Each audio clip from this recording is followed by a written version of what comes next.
Hey guys, I just thought I would pop on here and answer some questions. And I also wrote them down on a whiteboard because sometimes you're not allowed to put on a title.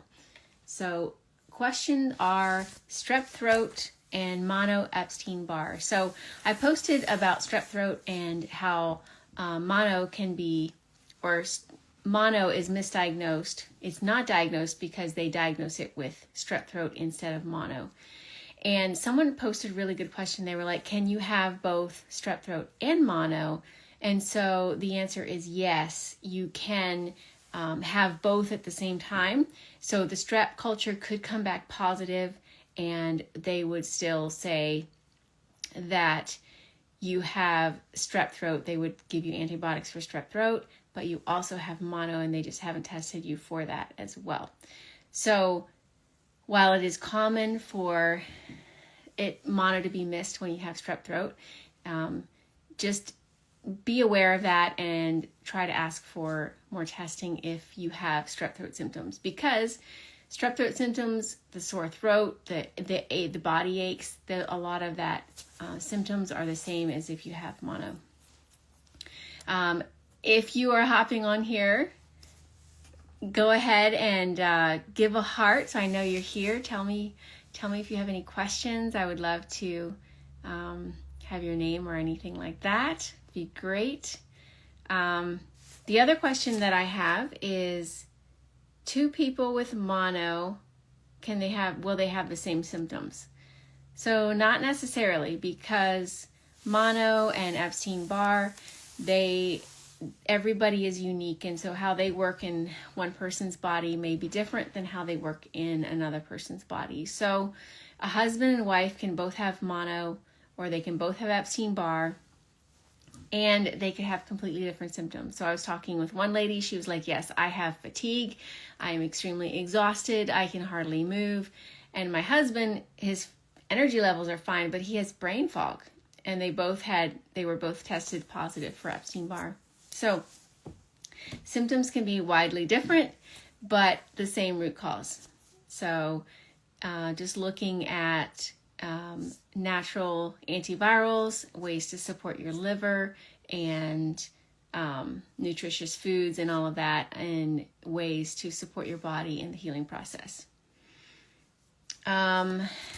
Okay, and then there's also somebody that posted and said, I've had mono and flu and started getting random panic attacks and having a lot of brain fog.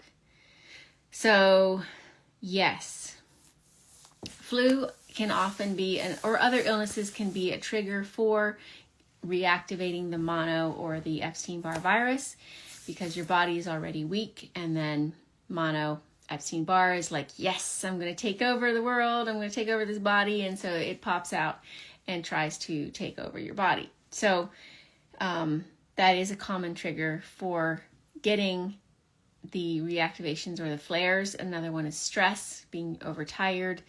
And then, of course, there's other things like parasites and mold and, heavy metals and that kind of thing as well. Those can all be triggers to reactivate the Epstein-Barr virus. And then as far as random panic attacks, anxiety is something that some people mention as well.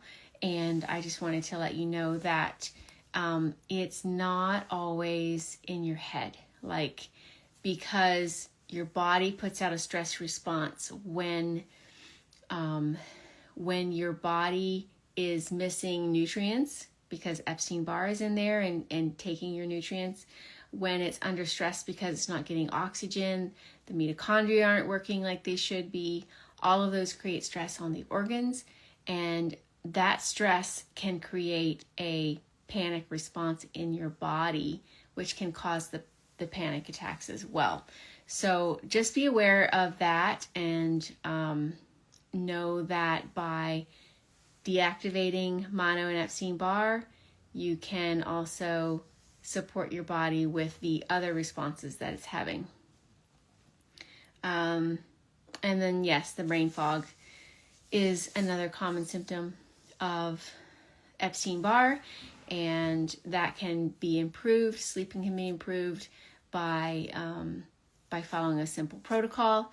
If you're interested in a protocol, I have a book that I wrote, and I have the protocol in there. It's very easy. It takes 3 supplements, and they're all natural, over-the-counter, no prescriptions necessary.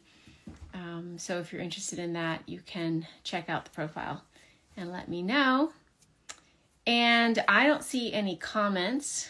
I'm just going to check here. And if there's no comments, then I will log off for today. But feel free, if you see this video later, feel free to ask questions down below. You can DM me your questions as well. I'm happy to answer questions. That's how people get the most success, is when they ask questions, when they're getting stuck, or if they have any issues at all. So feel free to reach out. All right, take care. Bye.